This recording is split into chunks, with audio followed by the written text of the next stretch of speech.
All right, I believe we are recording.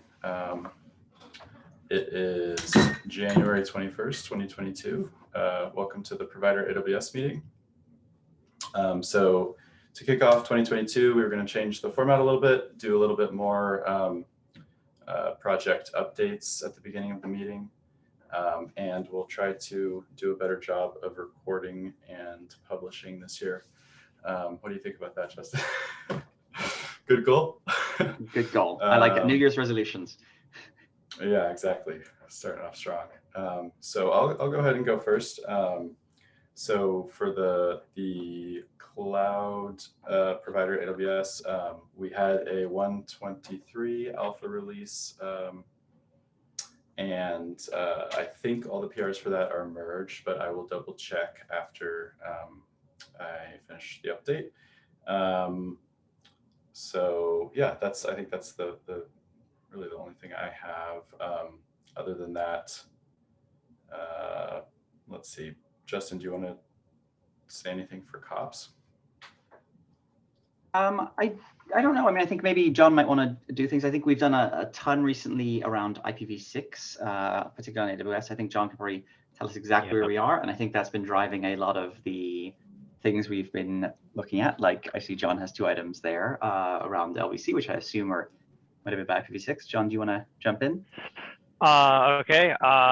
So in IPv6, we just recently merged support for private topology with v6 only worker nodes. I've been working on trying to get LBC working with that. Been hitting some roadblocks, and haven't had time to look into them. Let's see. We also have a problem with external DNS, which there's an open PR out, which needs to be looked at by those folks. And I've also been looking into using LBC as default service controller in IPv6 because the CCM service controller is completely useless for IPv6 only. There's one limitation though for IPv6. There's no support for instance target yet from the NLB side for IPv6. So we'll have to use IP targets for IPv6. Yes, and so that means that I can't use CCM. I would have to use LBC. Correct. With IPv6 with IP targets. Correct. Yeah. By the way, thank you so much for contributing the V1 changes to LBC. It was in our roadmap. Definitely, it helps. Appreciate greatly. And getting back to the load balancer controller release, so we are trying to get the 2.4.0 release out with V1 support. There's one change that I'm currently working on, which is adding support for the load balancer class, and also going through AppSec security reviews. So that's what's causing a slight delay in the release. But this 2.4.0 release would have these 2 major features, and we're trying to cut down all of the other planned work. So we support Kubernetes 1.22 as soon as possible, and we're working on it definitely. Yeah. So kOps is desperately awaiting that. Sure.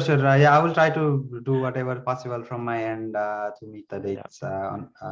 And we can definitely chat further on Kubernetes Slack if there's anything.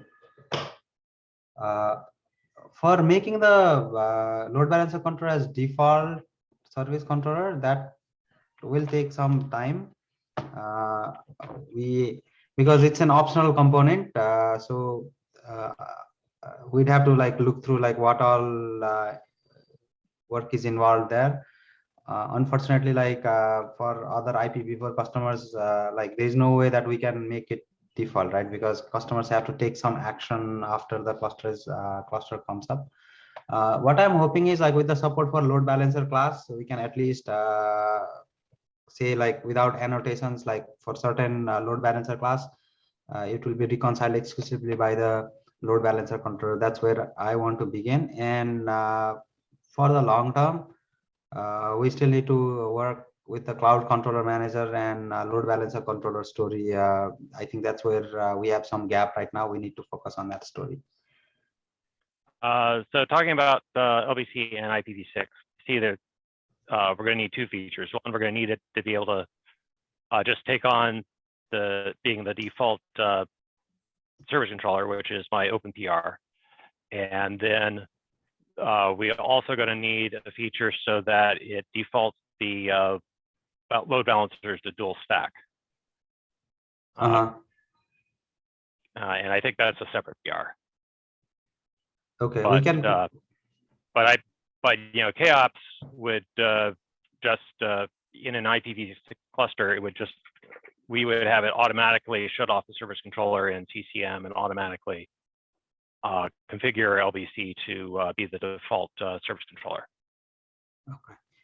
Are there any flags that you use to shut off like the service controller side, or like how do you do that currently, or are there any feature gates? That's what I was wondering as well. Yeah, I put that in one of the tickets. There are two flags you send to TCM to tell it to first. You have to explicitly tell it to run the default controllers, and you have to give it a flag to tell it to stop running the service controller. Okay.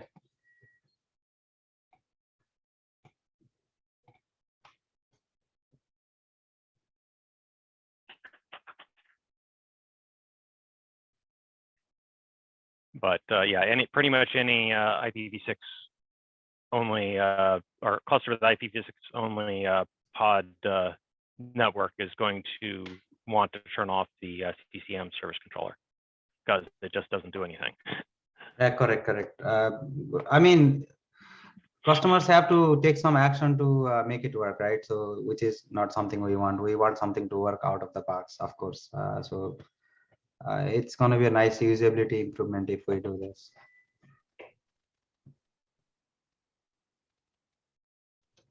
Yeah, but that on the other hand doesn't mean that you should prevent people who want to take action to change the defaults from being able to do that. Yeah, long term, I'd like to move all the load balancer code to load balancer controller and just deprecate it. What's in the CCM, but in that case, yeah, you'd probably want to add some code for classic load balancers into LBC so that it can take over that function. As far as the CLB is concerned, like our stance is like, since CLB itself will be deprecated by AWS eventually, so we'll not even move the CLB, or will not have code for the CLB in the new controller.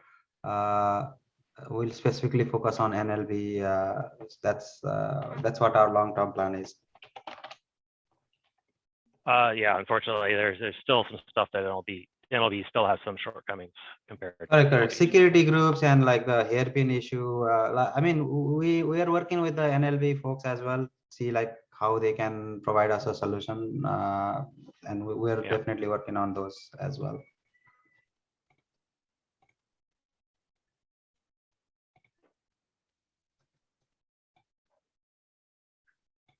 Yeah, I assume on that we'd also have to figure out what we do about clusters that have CLBs, right? If we're going to just stop it working, I don't know what we would do there.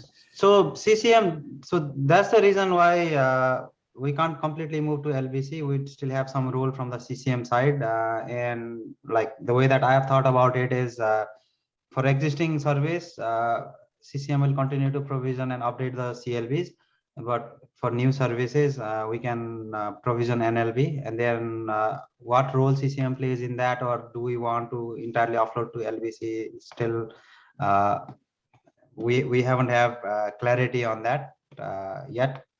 We need to have that story out. And yeah, so part of the question is, what happens if you don't use any annotations? Because you know, what's the default behavior? Because currently that's you get a CLB. So once we decide to support NLB, NLB will be the default when we switch NLB to default, right? So without any annotation, it will provision NLB. So for that specific reason, like we still want some limited NLB support from the cloud provider, the CCM. And for advanced features like target group binding and other improvements, customers can use AWS Load Balancer Controller.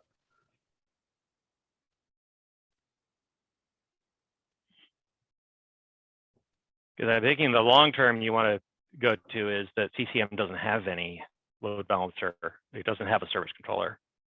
And that it would, but very Kubernetes is limited, starting to like very limited one, like for customers who don't need all the features, they just need one load balancer out. We still plan to have something in the CCM. That still sounds like we have duplicate like NLB code at least. So if we could get rid of that and just could we not like use the library, like some load balancer controller as a module in CCM? Some of the modules we can import and do it.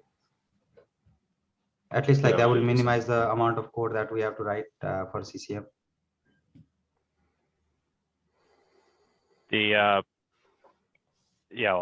the other possible wrinkle there is, or with the idea of getting all the service control out of CCM would be if support for load balancer services is required for Kubernetes conformance, which would mean that you would have to have LBC installed in order to pass the performance test. Yes, that's also true. Yes.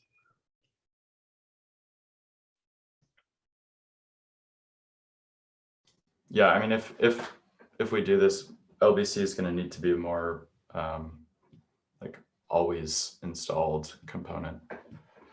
So we might want to. I mean, it's easy for EKS, but we might want to think about other provisioners like kOps. I think kOps wouldn't be too disconcerted with having to always install LBC.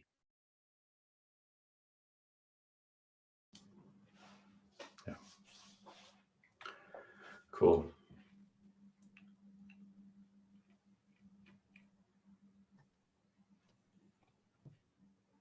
Okay. Anything else on? So after the 2.4.0 LBC release, I will put some time. I will try to see like if we can have a refined story around this area, and we can discuss further after the 2.4.0 release. And if you have any suggestions, feedback, always welcome if it works out.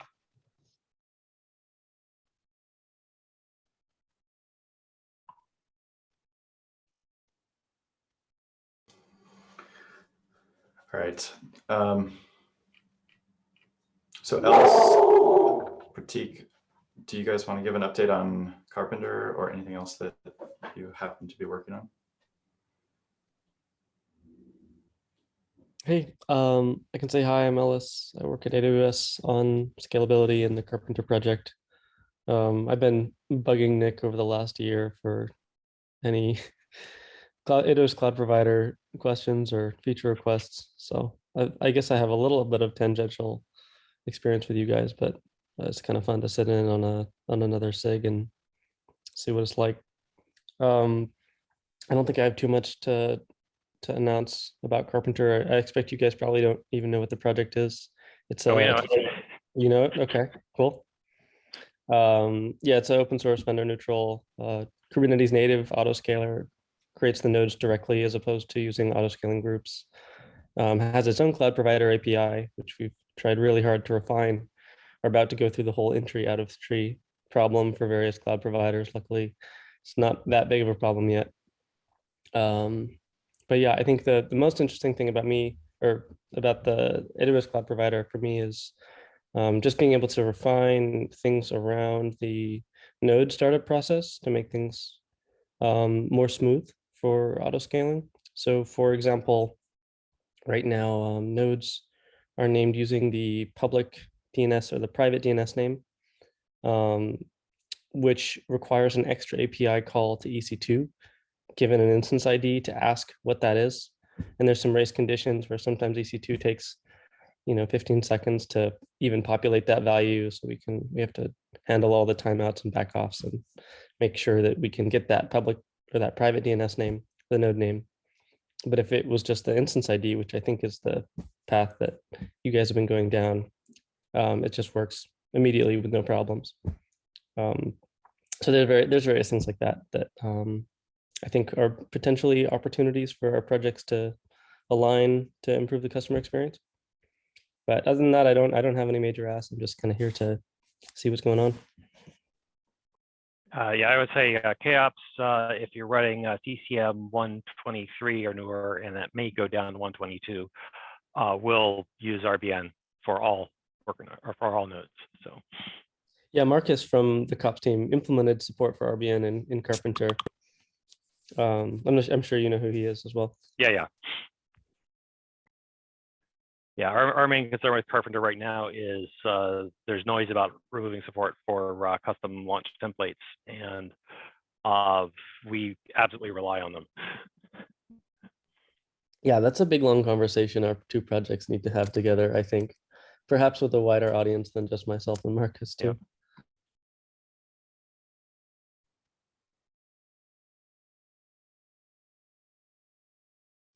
Cool. Thanks for the intro, Alice. I think that basically wraps up our agenda, unless there was something I missed. We also have like 2 new members joining the meeting, Hao and Olivia, who work with me in the networking team, and they help with the AWS Load Balancer Controller. So Hao and Olivia, if you can introduce yourselves as well. Thank you.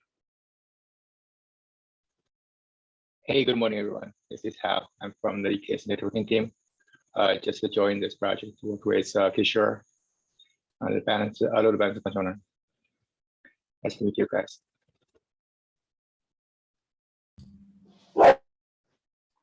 Hi, everyone. This is Olivia. I'm from EKS networking team too. And thanks, Kishore, for inviting me to this meeting. And I've been working on AWS Load Balancer Controller with Kishore since I joined the team. Thank you. Thanks for joining. Nice to meet you guys. Yeah, welcome. Welcome. Yeah, Cool. I don't know some of the people here, so I'm just going to say hi. My name is Prateek. I'm also in the AWS scalability team, same as Alice. So just wanted to come and say hi. Hi, welcome.